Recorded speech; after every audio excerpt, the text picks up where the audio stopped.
പിതാവിനും പുത്രനും പരിശുദ്ധാത്മാവിനും സ്തുതി. ആദിമുതൽ നമ്മുടെ മേൽ ദൈവകരുണയും മനോഗുണവും എന്നേക്കും ഉണ്ടായിരിക്കട്ടെ. ആമേൻ. ദൈവത്തിൻ്റെ പരിശുദ്ധമായ തിരുനാമത്തിന് മഹത്വമുണ്ടാകട്ടെ.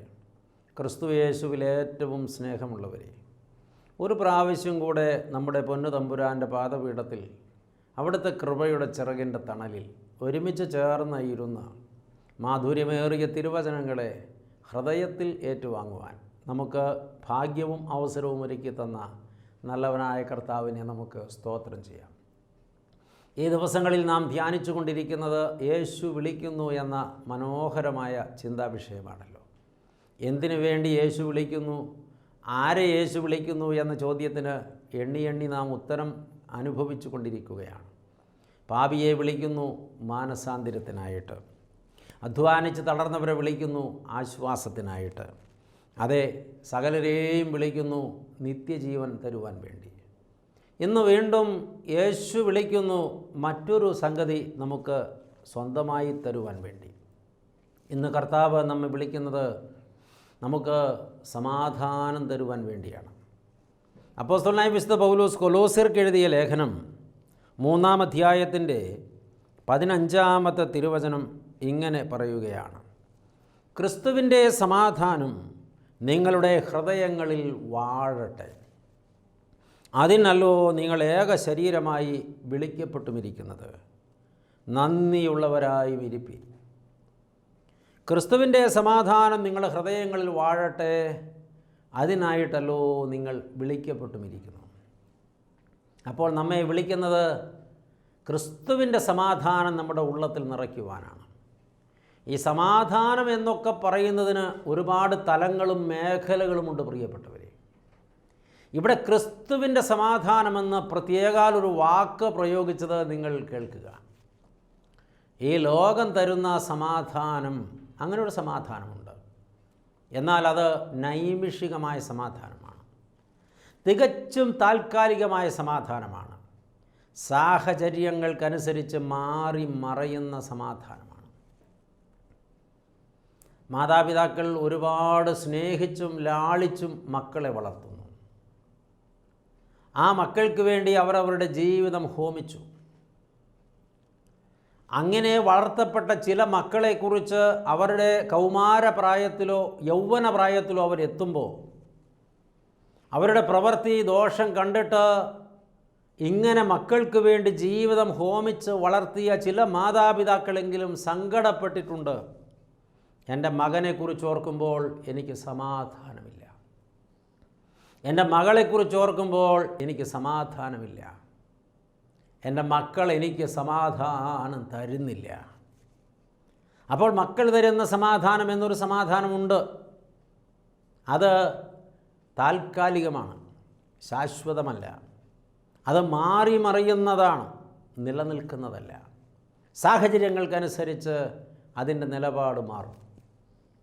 ഇനി ഇങ്ങനെയൊക്കെ മാതാപിതാക്കൾ വളർത്തി വലുതാക്കി മക്കൾക്ക് വേണ്ടി ജീവിതം ഹോമിച്ചിട്ട് അവർക്ക് പ്രായമാകുമ്പോൾ ചിലപ്പോഴവരുടെ പെരുമാറ്റങ്ങളിൽ ചില വൈകൃതങ്ങളൊക്കെ വെളിപ്പെടുമ്പോൾ ചിലരെങ്കിലും തെറ്റായ ജീവിത ശൈലിയിലൊക്കെ മുന്നോട്ട് പോകുമ്പോൾ ചില കുഞ്ഞുങ്ങളെങ്കിലും സങ്കടത്തോടെ പറഞ്ഞിട്ടുണ്ട്, അപ്പനെക്കൊണ്ട് ഒരു സമാധാനവുമില്ല, അമ്മയെക്കൊണ്ട് ഒരു സമാധാനവുമില്ല.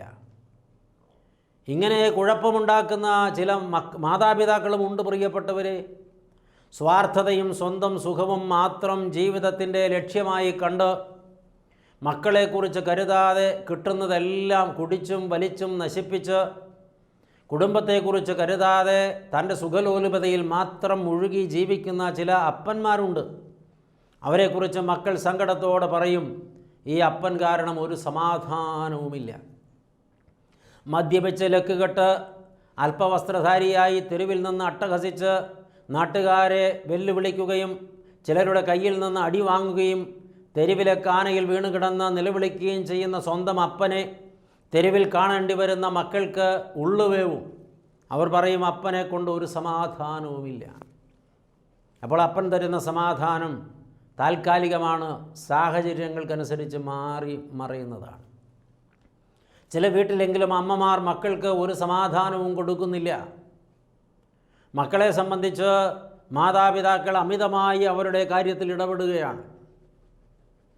മക്കൾ ചിറക് മുളച്ചിട്ടും സ്വന്തം കാലിൽ നിൽക്കാൻ പ്രാപ്തി നേടിയിട്ടും സ്വന്തം അധ്വാന ഫലം നേടി ജീവിക്കാൻ പഠിച്ചിട്ടും അവർക്ക് കുടുംബവും കുഞ്ഞുങ്ങളുമായിട്ടും അവരെ സ്വതന്ത്രമായി ജീവിക്കാൻ അനുവദിക്കാതെ അവരുടെ മുമ്പിൽ നിരന്തരം വരകൾ വരച്ച് അവരുടെ ചൂരലെടുത്ത് പഠിപ്പിക്കുന്ന ചില അമ്മമാരുണ്ട്, അപ്പന്മാരും ചിലരുണ്ട്. പ്രിയപ്പെട്ട സഹോദരങ്ങളെ, അങ്ങനെയുള്ള അമ്മമാരെക്കുറിച്ച് മക്കൾ പറയുന്നു, ഈ അമ്മ കാരണം ഒരു സമാധാനവുമില്ല. ഇതിൻ്റെ പിന്നിലൊരു സൈക്കോളജി ഉണ്ട് പ്രിയപ്പെട്ടവരെ. ഈ അമ്മ മനസ്സിന് ഒരാശങ്ക ഉണ്ടാവുകയാണ്. മനഃശാസ്ത്രപരമായൊരു ഡിഫക്റ്റാണത്. എൻ്റെ മകൻ വിവാഹം കഴിച്ചു, ഇനി അവന് എന്നോട് സ്നേഹമുണ്ടാകില്ല, എൻ്റെ സ്നേഹം അവൾ തട്ടിക്കൊണ്ടുപോകും. എന്നോട് കരുതലുണ്ടാകില്ല, ആ കരുതലും അവൾ കൊണ്ടുപോകും. അപ്പോൾ ഭാവിയിൽ അവൾ അവനെ വശീകരിച്ച് എന്നിൽ നിന്ന് അകറ്റും. കുറേ കഴിയുമ്പോൾ എന്നെ അവൻ കണ്ടാൽ മിണ്ടാതെയാകും. ഇതൊക്കെ അമ്മയുടെ മനക്കോട്ടകളാണ്, മനസ്സിൽ അമ്മ ചിത്രീകരിക്കുന്ന ചിത്രങ്ങളാണ്. അതുകൊണ്ട് അവനെ അനങ്ങാൻ അനുവദിക്കരുത്, അവളെയും. എന്നിട്ട് വരച്ച വരയിൽ മകനെ നിർത്തുകയാണ് മരുമകളെയും. മകൻ ജോലി ചെയ്യുന്ന പണം തുടർന്നും അമ്മയുടെ കയ്യിൽ തന്നെ കൊണ്ടുവന്ന് കൊടുക്കണമെന്ന് വാശിക്കാരിയായ അമ്മ. ഇല്ലെങ്കിൽ അമ്മ പ്രശ്നമുണ്ടാക്കും. ഇന്നലെ വരെ മോനെ എന്ന് മാത്രം വിളിച്ചിരുന്ന അമ്മ ഇപ്പോൾ ഭാഷ മാറ്റി വിളിക്കും. ഇന്നലെ വരെ സ്നേഹത്തിൻ്റെ വാക്കുകൾ മാത്രം ഉച്ചരിച്ചിരുന്ന അമ്മ ഇപ്പോൾ മകനെ ശപിക്കുവാനും പ്രാകുവാനും കുറ്റപ്പെടുത്തുവാനും ആക്ഷേപിക്കുവാനും നിന്ദിക്കുവാനും തുടങ്ങും.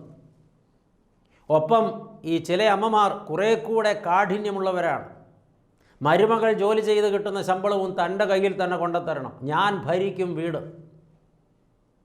അങ്ങനെ ചില അമ്മമാരെക്കുറിച്ച് കഴിഞ്ഞ നാളിൽ എനിക്ക് അറിയാനിട വന്നിട്ടുണ്ട്. അവരെ സംബന്ധിച്ച് എനിക്ക് തോന്നിയ ആശ്ചര്യം എന്താണെന്നറിയാമോ? ഇങ്ങനെ മകനെയും മരുമകളെയും സ്വതന്ത്രമായി ജീവിക്കാൻ അനുവദിക്കാതെ ഇത്തരം കുൽസിതമായ പ്രവർത്തികൾ വീട്ടിൽ നടത്തിക്കൊണ്ട് അടക്കി ഭരിക്കുന്ന അമ്മ പള്ളിയിൽ ഭക്തസംഘടനകളുടെ തലപ്പത്തിരിക്കുന്നവളാണ്. അവിടെ എല്ലാം ആത്മീയമായി ക്രമപ്പെടുത്തുന്നവളാണ്. കൗൺസിലിംഗ് ക്ലാസ്സുകൾക്ക് ആളെ വിളിച്ച് ക്ലാസ്സുകൾ നടത്തിക്കുന്നവളാണ്. കുടുംബജീവിതത്തിൻ്റെ സമാധാനത്തെക്കുറിച്ച് പ്രസംഗിക്കുന്നവളാണ്. പക്ഷേ വീട്ടിലെ ഗതി എന്താ? സ്വന്തം മക്കൾക്കും മരുമക്കൾക്കും സമാധാനമെന്നുള്ളത് കൊടുക്കില്ല. അങ്ങനെയുള്ള ചില അമ്മമാർ ഇപ്പോഴും ഉണ്ട്, ഇത് കേൾക്കുന്ന കൂട്ടത്തിലുമുണ്ട്. പരിഭവിച്ചിട്ട് കാര്യമൊന്നുമില്ല. പ്രിയപ്പെട്ടവരെ, ഇങ്ങനെ തന്നെ ചിന്തിക്കുന്ന, ഇങ്ങനെ തന്നെ പെരുമാറുന്ന ചില അപ്പന്മാരുമുണ്ട്. ഒരിക്കൽ ഒരു പെൺകുട്ടി സങ്കടം പറഞ്ഞത്, അമ്മാവി അമ്മ പോരിനെക്കുറിച്ച് ഞാൻ കേട്ടിട്ടുണ്ട്, അമ്മാവി അപ്പൻ പോരിനെക്കുറിച്ച് ആദ്യമായിട്ടാണ് കേൾക്കുന്നത്, ഞാനതിൻ്റെ ഒരു ഇരയാണ് എന്ന്. അമ്മയെക്കൊണ്ട് ഒരു കുഴപ്പവുമില്ല, അപ്പനാണ് പ്രശ്നക്കാരൻ. ഇടത്തോട്ട് തിരിഞ്ഞാലും വലത്തോട്ട് തിരിഞ്ഞാലും എന്തെങ്കിലും ആഹാരം കഴിച്ചാലും ആഹാരം ഉണ്ടാക്കിയാലും ഒരു സാധനം കടയിൽ നിന്ന് വാങ്ങിയാലും 10 പൈസ ധർമ്മം കൊടുത്താലും ഒക്കെ കുഴപ്പമാണ്, ഭയങ്കര പ്രശ്നമാണ്. അപ്പനെക്കൊണ്ട് സമാധാനമില്ല, അമ്മയെക്കൊണ്ട് സമാധാനമില്ല. ഈ കഴിഞ്ഞ നാളിൽ ഒരു വിവാഹവേളയിൽ ഒരാൾ പറഞ്ഞൊരു പ്രസംഗം എനിക്ക് ചിന്തനീയമായി തോന്നി. അദ്ദേഹം താക്കീത് ചെയ്ത് പറഞ്ഞ വാക്കുകളായിരുന്നു അത്. ഇന്ന് വിവാഹിതരാകുന്ന മക്കളുടെ മാതാപിതാക്കളോട് ഒരു കാര്യം കർശനമായി പറയാനുണ്ട്. അവരൊരു കുടുംബമായി അവരെ സ്വതന്ത്രമായി ജീവിക്കാൻ വിടുക. ഇനി അനാവശ്യമായി അവരുടെ ജീവിതത്തിൽ കയറി ഇടപെടരുത്. അവരെ ഒഴിവാക്കണമെന്നല്ല പറഞ്ഞത്, അവരെ അമിത നിയന്ത്രണത്തിലൂടെ ഇനിയും കക്ഷത്തിൽ വയ്ക്കാൻ ശ്രമിക്കരുത് എന്നാണ് പറഞ്ഞത്. വേറെ ചില അപ്പനമ്മമാരുണ്ട്, മക്കളെ വളർത്തി കെട്ടിച്ചു വിടും. എന്നിട്ട് വിവാഹിതയായി ചെന്ന വീട്ടിൽ ആ മകളെ എങ്ങനെ പെരുമാറണം, ഭർത്താവിനോട് എങ്ങനെ പെരുമാറണം, അവിടുത്തെ മാതാപിതാക്കളോട് എങ്ങനെ പെരുമാറണം, എങ്ങനെയാ വീട്ടിൽ ഇടപെടണം, എങ്ങനെയാ വീട്ടിലെ കാര്യങ്ങൾ അവൾ കൺട്രോൾ ചെയ്യണം, എന്തെല്ലാം നിലപാടുകൾ എടുക്കണമെന്ന് ഇവിടെ ഇരുന്ന് റിമോട്ടിൽ അവർ കൺട്രോൾ ചെയ്യും. വിദ്യാസമ്പന്നരാണ്, ലോകത്ത് ഒരുപാട് നേടിയവരാണ്, സമൂഹ മധ്യത്തിൽ നല്ല സ്റ്റാറ്റസ് ഉള്ളവരാണ്. പക്ഷേ കെട്ടിച്ചു വിട്ട മകളെ അവളുടെ സ്വാതന്ത്ര്യത്തിൽ അവളുടെ ഭർത്താവിനോടുകൂടി ജീവിക്കാൻ ഇവരനുവദിക്കുന്നില്ല. ഒരു ദിവസം പലവട്ടം വിളിക്കും, എന്നിട്ട് മകളെ നിരന്തരം റിമോട്ട് ചെയ്യുകയാണ്. എന്ത് കഷ്ടമാണ് പ്രിയപ്പെട്ടവരെ! ഈ മാതാപിതാക്കളുടെ നിരന്തര നിർബന്ധത്തിന് വഴങ്ങി ആ മകളവിടെ ചില കുഴപ്പങ്ങൾ സൃഷ്ടിക്കാൻ ഇടവരികയാണ്. ഭർത്താവിനോട് പെരുമാറാൻ അവളുടെ സ്വാതന്ത്ര്യം അവൾക്കില്ല. അമ്മ പറയുന്നത് പോലെ വേണം മകൾ പെരുമാറാൻ. ഭർത്താവിൻ്റെ മാതാപിതാക്കളെ സ്നേഹിക്കാൻ അവൾക്ക് സ്വാതന്ത്ര്യമില്ല. ഈ അപ്പനും അമ്മയും അനുവദിക്കുന്നില്ല. ഇവരോടുള്ള സ്നേഹം കുറഞ്ഞു പോകുമോ എന്ന ചിന്ത. അവിടെ നീ ആഗ്രഹിക്കുന്നത് പോലെ കാര്യങ്ങൾ നടക്കുന്നില്ലെങ്കിൽ നീ ഇങ്ങ് പോര്, നിന്നെ ഞങ്ങൾ നോക്കിക്കൊള്ളാം, നീ ഞങ്ങളുടെ മകളാണെന്ന് സ്വന്തം കുഞ്ഞിനോട് പറയുന്ന അപ്പനും അമ്മയും അവളെ സ്നേഹിക്കുകയല്ല, നശിപ്പിക്കുകയാണ്. ചില സത്യങ്ങൾക്ക് അപ്രിയമുണ്ടാക്കാനുള്ള കഴിവുണ്ട്. ഇപ്പോൾ പറഞ്ഞ സത്യവും അപ്രിയം തന്നെയാണ്. പ്രിയപ്പെട്ടവരെ, ആ മകൾ സങ്കടത്തോടെ പറയും, എനിക്ക് ജന്മം നൽകിയ അപ്പനും അമ്മയും എനിക്ക് ഒരു സമാധാനവും തരുന്നില്ല. മുഖത്ത് നോക്കി പറയാൻ അവൾക്ക് മനസ്സില്ല, കഴിയില്ല. കാരണം അവരെ നൊമ്പരപ്പെടുത്താൻ അവളുടെ മനസ്സ് അനുവദിക്കുന്നില്ല. അവളിപ്പോൾ ഏറ്റവും കൂടുതൽ സഹിക്കുന്നത് ഭർത്താവിൻ്റെ മാതാപിതാക്കളിൽ നിന്നല്ല, സ്വന്തം മാതാപിതാക്കളിൽ നിന്നാണ്. എൻ്റെ മാതാപിതാക്കൾ എന്നെ സ്വതന്ത്രമായി ജീവിക്കാൻ അനുവദിച്ചിരുന്നെങ്കിൽ എൻ്റെ ഭർത്താവിനോടും ആ കുടുംബത്തോടും കൂടെ ഞാൻ സ്വസ്ഥമായി ജീവിക്കുമായിരുന്നുവെന്ന് എന്നോട് സങ്കടം പറഞ്ഞ ചുരുക്കം ചില പെൺകുട്ടികളുടെ മുഖവും എൻ്റെ മനസ്സിലിപ്പോഴും ഉണ്ട്. പ്രിയപ്പെട്ടവരെ, നമ്മളൊന്ന് മനസ്സിലാക്കണം, ലോകം തരുന്ന സമാധാനമൊക്കെ താൽക്കാലികമാണ്. അതൊക്കെ സാഹചര്യങ്ങൾക്കനുസരിച്ച് മാറി മറയുന്നതാണ്. കൂടപ്പിറപ്പുകൾ തരുന്ന സമാധാനം അങ്ങനെ തന്നെയാണ്. സമ്പത്ത് സമാധാനം തരുമോ? ചിലരൊക്കെ വിചാരിച്ചത് സമ്പത്ത് സമാധാനം തരുമെന്നാണ്. കുറേ നേടിയപ്പോൾ സമാധാനമായി എന്നൊക്കെ പലരും പറഞ്ഞു. അതേ സമ്പത്താണ് പിന്നെ അവർക്ക് സമാധാനക്കേടായി മാറിയത്. 32 ദീർഘവർഷങ്ങൾ സമ്പാദിക്കാൻ വേണ്ടി ഒരു മനുഷ്യൻ ജീവിച്ചു. ചില്ലറയൊന്നുമല്ല സമ്പാദിച്ചത്, കോടാനുകോടികൾ സമ്പാദിച്ചു. ഒരുപാടിടങ്ങളിൽ ഭൂസ്വത്ത് വാങ്ങിക്കൂട്ടി, പല കമ്പനികളും ആരംഭിച്ചു. അവസാനം ഈ മനുഷ്യന് പ്രായമായി. ആ മനുഷ്യന് വാർദ്ധക്യത്തിലേക്ക് എത്തുമ്പോൾ മക്കളൊക്കെ വിവാഹിതരായി. 4 മക്കൾക്ക് അവരവരുടേതായ ജീവിത സൗകര്യങ്ങളുമായി. പക്ഷേ മക്കൾക്ക് അതൊന്നും പോരാ. അപ്പൻ ഈ സ്വത്ത് ഞങ്ങൾക്ക് പകുത്ത് തരണം.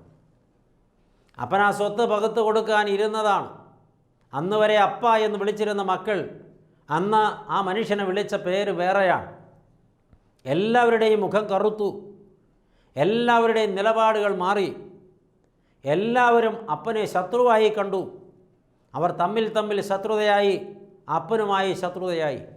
ചുരുക്കത്തിൽ സ്വത്ത് പങ്കിട്ട് കഴിഞ്ഞപ്പോൾ അപ്പൻ അതുവരെ അധ്വാനിച്ച് നേടിയ സമ്പത്ത് മുഴുവനും കൈവിട്ടുപോയി. ഒപ്പം മക്കളും കൈവിട്ടുപോയി. ഇന്ന് ആരോരുമില്ലാത്തവനായി ആ മനുഷ്യൻ വൃദ്ധസദനത്തിൽ ഒതുങ്ങുന്നു. എന്താ ഇവിടെ സംഭവിച്ചത്? സമ്പത്ത് സമാധാനം തരുമെന്ന് നിരൂപിച്ച മനുഷ്യന് സമ്പത്ത് സമാധാനമായില്ല, അത് തന്നെ സമാധാനക്കേടായി മാറി. ഈ ലോകം തരുന്ന സമാധാനത്തിന് അങ്ങനെ ചില കുഴപ്പങ്ങളൊക്കെ ഉണ്ട്. ഇനി നേതാക്കന്മാർ സമാധാനം തരുമെന്ന് വിചാരിച്ച് സമാധാനം തേടി നേതാക്കന്മാരുടെ മുൻപിൽ ചെല്ലുന്നു. ചില നേതാക്കന്മാർ സമാധാനം തേടി വരുന്നവരുടെ ചോര ഊറ്റി കുടിക്കുന്നു. വേറെ ചില നേതാക്കന്മാർ അവർക്ക് സമാധാനത്തിനുള്ളത് ചെയ്യുന്നു. പക്ഷേ അത് പൂർത്തിയാകും മുമ്പ് അവരുടെ കസേരയിൽ നിന്ന് അവർ നിഷ്കാസിതരാകുന്നു. അപ്പോൾ സമാധാനത്തിൻ്റെ മേഖല മാറി മറയുന്നതാണ്. എന്നാൽ ശാശ്വത സമാധാനം അത് ക്രിസ്തുവിൻ്റെ സമാധാനമാണ്. ഒരു മനുഷ്യൻ്റെ ജീവിതത്തിൻ്റെ എല്ലാ ഇടങ്ങളിലും എല്ലാ തുറകളിലും നിറഞ്ഞു കവിയുന്ന സമാധാനം. ശുദ്ധമുള്ള യോഹന്നാൻ എഴുതിയ രക്ഷാസുവിശേഷം 14-ാം അധ്യായത്തിൻ്റെ 27-ാമത്തെ തിരുവചനത്തിൽ യേശു മശിഹ ഇങ്ങനെ വിളംബരം ചെയ്തു: എൻ്റെ സമാധാനം ഞാൻ നിങ്ങൾക്ക് തരുന്നു, എൻ്റെ സമാധാനം ഞാൻ നിങ്ങൾക്ക് തന്നേച്ചു പോകുന്നു. അത് ലോകം തരുന്നത് പോലെ അല്ല, അപ്പനോ അമ്മയോ തരുന്നത് പോലെ അല്ല, നിങ്ങളുടെ കൂടപ്പിറപ്പുകൾ തരുന്നത് പോലെ അല്ല, ഈ ലോകത്തിൻ്റെ സമ്പത്ത് തരുന്നത് പോലെ അല്ല, ഈ ലോകത്തിൻ്റെ അധികാരികൾ തരുന്നത് പോലെ അല്ല, ഈ ലോകത്തിൻ്റെ വൈദ്യന്മാർ തരുന്നത് പോലെ അല്ല. അവർ തരുന്ന സമാധാനങ്ങളൊക്കെ താൽക്കാലികങ്ങളാണ്, സാഹചര്യങ്ങൾക്കനുസരിച്ച് മാറി മറയുന്നതാണ്. എൻ്റെ സമാധാനം അത് ശാശ്വത സമാധാനമാണ്, ഹൃദയത്തിൽ എന്നേക്കും നിലനിൽക്കുന്ന സമാധാനമാണ്. പ്രാതികൂല്യങ്ങളുടെ മധ്യത്തിലും ഹൃദയത്തിൽ ആനന്ദം പകരുന്ന സമാധാനമാണ്. രോഗശയ്യയിൽ കിടക്കുമ്പോഴും ഹൃദയത്തിൽ ആനന്ദം പകരുന്ന സമാധാനമാണ്. ചുറ്റും ശത്രുക്കളിൽ നിന്ന് ആക്രോശിക്കുമ്പോഴും ഹൃദയത്തിൽ ആനന്ദം പകരുന്ന സമാധാനമാണ്. സാമ്പത്തികം മുഴുവൻ കൈവിട്ടു പോയി ശുദ്ധശൂന്യനായി മാറുമ്പോഴും ഹൃദയത്തിൽ അനുഭവിപ്പാൻ കഴിയുന്ന സമാധാനമാണ്. ശരീരത്തിൻ്റെ ആരോഗ്യം ക്ഷയിച്ച് രോഗശയ്യയിൽ വീണു പോകുമ്പോഴും ഹൃദയത്തിൽ അനുഭവിപ്പാൻ കഴിയുന്ന സമാധാനമാണ്. പരിശോധന കഴിച്ചിട്ട് കണ്ണിലേക്ക് നോക്കി നിസ്സഹായതയോടെ പ്രഗത്ഭനായ doctor, I am sorry, medical സയൻസിനെ ഇനി നിങ്ങളെ സഹായിക്കാൻ കഴിയില്ല എന്ന് പറയുമ്പോഴും ഉള്ളത്തിൽ നിറയുന്ന സമാധാനമാണ്. ഉറ്റവരും ഉടയവരും വേർപെട്ടു പോകുമ്പോൾ, ഒറ്റപ്പെട്ടു ചിറകൊടിഞ്ഞു പോയി എന്ന് തോന്നുമ്പോൾ അപ്പോഴും മനസ്സിൽ നിറഞ്ഞു കവിയുന്ന സമാധാനമാണ്. എൻ്റെ പ്രിയപ്പെട്ടവരെ, സാഹചര്യങ്ങൾ എന്തു തന്നെയായാലും മാറി മറയാത്തതും കൈവിട്ടു പോകാത്തതുമായ സമാധാനമാണ് യേശുവിൻ്റെ സമാധാനം. എന്തെന്നാൽ അവനൊരാളുടെ ഉള്ളത്തിൽ കൂടുകൂട്ടിയാൽ, അവനൊരാളുടെ ഉള്ളത്തിൻ്റെ നിയന്ത്രണം ഏറ്റെടുത്താൽ ആ ആൾ അനുഭവിക്കുന്ന സമാധാനത്തിന് അളവില്ല പ്രിയപ്പെട്ടവരെ. അതാണ് ഒരു ഭക്തയുടെ ഭാഗ്യം എന്ന് പറയുന്നത്. യഥാർത്ഥ ഭക്തർക്ക് ജീവിത സമരങ്ങളിൽ എത്ര വലിയ തിക്താനുഭവങ്ങളുണ്ടായാലും അവർ തളർന്നു പോകയില്ല, വാടിപ്പോകയില്ല. എത്ര വലിയ പോരാട്ടങ്ങൾ ജീവിതത്തിൽ കഴിക്കേണ്ടി വരുമ്പോഴും അവർ വളരെ ശാന്തമായിരുന്നു പറയും, എനിക്കിപ്പോൾ സമാധാനമുണ്ട്, യാതൊരു അസ്വസ്ഥതയും എനിക്ക് തോന്നുന്നില്ല. തൻ്റെ പരീക്ഷണശാല തീ പിടിച്ചെരിഞ്ഞ് അത് വെന്ത് ചുട്ട് ചാമ്പലാകുമ്പോൾ ആ ശാസ്ത്രജ്ഞൻ പറഞ്ഞ വാക്ക് നിങ്ങൾ ഓർക്കുന്നില്ലേ? എൻ്റെ തെറ്റായ കണ്ടുപിടുത്തങ്ങളും എൻ്റെ പൊട്ടത്തരങ്ങളുമെല്ലാം കത്തിപ്പോയി, ഇനി എനിക്ക് ഒന്നേ എന്ന് തുടങ്ങാമല്ലോ. ഉള്ളിൽ യേശു ഉള്ളതിൻ്റെ സമാധാനമാണത്. എൻ്റെ കൂടെ സമാധാനപ്രഭുവായവൻ എൻ്റെ അന്തരംഗത്തിൽ വാസം കൊണ്ട് എന്നെ ഭരിക്കുന്നു എന്ന ഉള്ളത്തിൽ ബോധ്യപ്പെട്ടവർക്ക് ലോകം കീഴ്മേൽ മറിഞ്ഞാലും ഒരു കുലുക്കവും ഉണ്ടാകില്ല. അവർ സമാധാനത്തോടെ ഇരിക്കും. ഞാൻ കിടന്നുറങ്ങും, എന്തെന്നാൽ കർത്താവേ നീയല്ലോ എന്നെ നിത്യജീവനിൽ വസിക്കുമാറാക്കുന്നത്, എന്നെ നിർഭയം വസിക്കുമാറാക്കുന്നത് എന്ന് സങ്കീർത്തകൻ പാടുന്നത് ഓർക്കുക. മരണനിഴലിൻ താഴ്വരയിൽ കൂടെ നടന്നാലും ഞാൻ ഒരനർത്ഥവും ഭയപ്പെടുകയില്ല. എന്തുകൊണ്ടെന്നാൽ കർത്താവേ നീ എന്നോട് കൂടെ ഇരിക്കുന്നുവല്ലോ എന്ന് ദാവീദ് 23-ാം സങ്കീർത്തനം 4-ാം വാക്യത്തിൽ പാടിയതും ഈ സമാധാനം ഉള്ളത്തിൽ നിറഞ്ഞിരുന്നത് കൊണ്ടാണ്. ഒരു വേട്ടപ്പട്ടി ഇരയെ വേട്ടയാടുവാൻ പിന്തുടരുന്നത് പോലെ ശൗൽ രാജാവ് ദാവീദിനെ വേട്ടയാടി പിടിക്കുവാൻ പിന്തുടർന്നു. കാട്ടിലും ഗുഹകളിലും ഒളിച്ചു പാർത്തപ്പോഴും ദാവീദിൻ്റെ ഉള്ളിലെ സമാധാനത്തിന് ഒരു കുറവും ഉണ്ടായിരുന്നില്ല. കാരണം അത് ദൈവം ഉള്ളത്തിൽ വസിച്ച് അവന് കൊടുത്ത സമാധാനമാണ്. ഈ സമാധാനം അനുഭവിക്കുന്നവർക്ക് ഒന്നിനെക്കുറിച്ചും ഭയമുണ്ടാകില്ല പ്രിയപ്പെട്ടവരെ. എന്തുകൊണ്ടെന്നാൽ അവർ ഭയപ്പെടേണ്ട കാര്യമില്ലെന്ന് അവർക്കറിയാം. ഭയപ്പെട്ടിട്ടും കാര്യമില്ലെന്ന് അവർക്കറിയാം. കരുതേണ്ടവൻ കരുതും. അതുകൊണ്ട് ഒന്നിനെക്കുറിച്ചും ആശങ്ക വേണ്ട എന്ന ഉള്ളുറപ്പ് അവർക്കുണ്ട്. ഇന്ന് ഈ സന്ദേശം കേട്ടുകൊണ്ടിരിക്കുന്ന പ്രിയ ദൈവ പൈതലേ, നിനക്കിന്ന് പറയാനുള്ള നൊമ്പരം വലുതായിരിക്കാം. ചിലരോട് ചോദിച്ചാൽ പറയും, എനിക്ക് ഒരു സമാധാനവുമില്ല ചാ, എങ്ങനെ കണക്ക് കൂട്ടിയാലും സമാധാനമില്ല, എൻ്റെ ജീവിതം വഴിമുട്ടിപ്പോയി. ഇന്നലെയും ഒരു പെൺകുട്ടി പറഞ്ഞു, എനിക്കൊരു സമാധാനവുമില്ല. ഞാൻ 6 വട്ടം പരീക്ഷ എഴുതി, 6 വട്ടവും പ്രതീക്ഷ വെച്ചു. വായ്പ മേടിച്ച പണം കൊണ്ടാണ് അവസാനം ഞാൻ പരീക്ഷ എഴുതിയത്. തോറ്റുപോയി അച്ഛാ. എൻ്റെ വീട്ടിലുള്ളവർ എന്നെ പരിഹസിക്കുകയാണ്. എന്നിലായിരുന്നു അവരുടെ പ്രതീക്ഷ മുഴുവൻ. ഈ പരീക്ഷ പാസ്സായാൽ എനിക്ക് വിദേശത്ത് പോയി യൂറോപ്പിൽ ജോലി ചെയ്യാനൊക്കും, എൻ്റെ കുടുംബത്തിൻ്റെ കടബാധ്യതകൾ തീർക്കാനൊക്കും, ഞാൻ തന്നെ വരുത്തിക്കൂട്ടിയ പഠനത്തിൻ്റെ കടങ്ങളും എനിക്ക് വീട്ടാനൊക്കും, എൻ്റെ മക്കളെ നല്ല നിലയിൽ വളർത്താനൊക്കും. പക്ഷേ ഞാൻ തോറ്റുപോയി അച്ഛാ, എനിക്കൊരു സമാധാനവുമില്ല. പ്രിയപ്പെട്ടവരെ, ലോകത്തിൻ്റെ മുഖാന്തിരങ്ങളിൽ സമാധാനം തേടരുത്. എന്നാൽ യഥാർത്ഥത്തിൽ രോഗശയ്യയിൽ വീണ് കിടക്കുന്ന ചിലരെയും അച്ഛൻ കണ്ടിട്ടുണ്ട്. വർഷങ്ങളായി കിടപ്പ് രോഗിയായ ചിലരെ കാണുമ്പോൾ തിളങ്ങുന്ന കണ്ണുകളുമായിട്ടാണ് അവർ അച്ഛനെ സ്വീകരിച്ചിട്ടുള്ളത്. വലിയ സന്തോഷത്തിലാണ് അവർ വർത്തമാനം പറയുന്നത്. അപ്പോഴവരുടെ കണ്ണുകളിലേക്ക് നോക്കി, ഈ കിടപ്പിൽ ഇങ്ങനെ ആനന്ദിപ്പാൻ കഴിയുന്നുവോ? ഉവ്വ്, ഉള്ളിൽ ക്രിസ്തു ഉള്ളതുകൊണ്ട്. ഇന്നലെ ഈ സന്ദേശം റെക്കോർഡ് ചെയ്യുന്നതിൻ്റെ തലേന്ന് പത്തനംതിട്ടയുടെ ഭാഗത്ത് നിന്ന് ഒരു മാതാവ് എന്നെ ഫോണിൽ വിളിച്ചു. അച്ഛനല്ലയോ? അതെ അച്ഛാ, ഞാൻ 3.5 വർഷമായി കട്ടിലിൽ നിന്ന് എഴുന്നേൽക്കാനാകാതെ കിടക്കുന്ന ഒരു കിടപ്പ് രോഗിയാണ്. എന്നിട്ട് എൻ്റെ ഉള്ളിൽ ഇപ്പോൾ ഭയങ്കര സമാധാനമുണ്ട് അച്ഛാ. കിടപ്പായപ്പോൾ എനിക്ക് ഒരുപാട് ഡിപ്രഷനൊക്കെ ഉണ്ടായിരുന്നു. എനിക്കെല്ലാവരോടും ദേഷ്യമായിരുന്നു. എന്നെ സ്നേഹിക്കാനും ശുശ്രൂഷിക്കാനും വരുന്നവരോട് ഞാൻ വഴക്ക് പറഞ്ഞിട്ടുണ്ട്.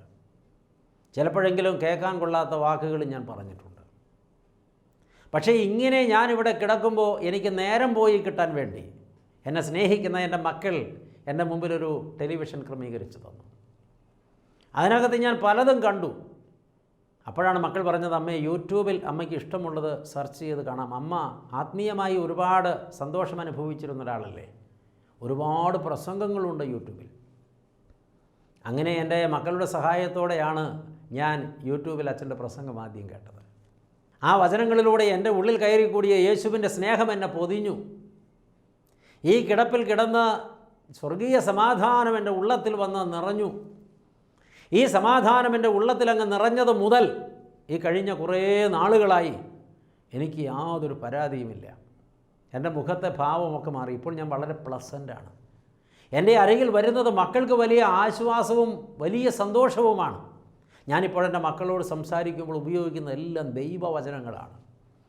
ഈ കിടപ്പിൽ ഞാൻ കിടന്നുകൊണ്ട് എൻ്റെ മക്കൾ ഒരു സങ്കടം എൻ്റെ അടുത്ത് വന്ന് പറയും. മക്കൾക്ക് സങ്കടം ഉണ്ടായാൽ ആദ്യം ചെന്ന് പറയുന്നത് അമ്മയോടല്ലേ. എന്നാൽ തളർന്നു കിടക്കുന്ന അമ്മയോട് സങ്കടം പറഞ്ഞിട്ട് എന്ത് കാര്യമെന്ന് മക്കൾ വിചാരിക്കുമോ? എന്നാലും അവർ പോയി അമ്മയോട് സങ്കടം പറയും. ഈ അനക്കാൻ പറ്റാത്ത ശരീരവുമായി ഇവിടെ കിടന്ന് ഇന്ന് ഞാൻ എൻ്റെ മക്കളെ എല്ലാ സങ്കടങ്ങളിലും ഉറപ്പിക്കുകയാണ്. അതിനെനിക്ക് ദൈവവചനം കൂട്ടുണ്ട്. ക്രിസ്തു സമാധാനമായി എൻ്റെ ഉള്ളത്തിലുണ്ട്. ഞാൻ ആ സന്തോഷമെന്ന് പറയാൻ വിളിച്ചതാണ്, സങ്കടം പറയാൻ വിളിച്ചതല്ല. ഈ കിടക്ക വിട്ട് എഴുന്നേൽക്കണമെന്നോ 2 കാലിൽ നടക്കണമെന്നോ ആരോഗ്യത്തോടെ ഇരിക്കണമെന്നോ ഞാൻ ഒരിക്കലും പ്രാർത്ഥിക്കാൻ പറയില്ല. എനിക്ക് ലഭിച്ച സമാധാനം അത്ര വലുതാണ്. ഇത് 3.5 വർഷമായി കട്ടിലിൽ കിടക്കുന്ന ഒരമ്മയുടെ വർത്തമാനമാണ്. പ്രിയപ്പെട്ടവരെ, വേറെ ചില കിടപ്പ് രോഗികളും എന്നെ വിളിച്ചിട്ടുണ്ട്. ഞാൻ മടുത്തു, എനിക്ക് ജീവിക്കണ്ട, ഒന്നുകിൽ ഞാൻ മരിക്കാൻ അച്ഛൻ പ്രാർത്ഥിക്കണം, അല്ലെങ്കിൽ അച്ഛാ എൻ്റെ ഈ അവസ്ഥയിൽ എനിക്ക് എന്തെങ്കിലും ഒരു വിടുതൽ കിട്ടാൻ പ്രാർത്ഥിക്കണം.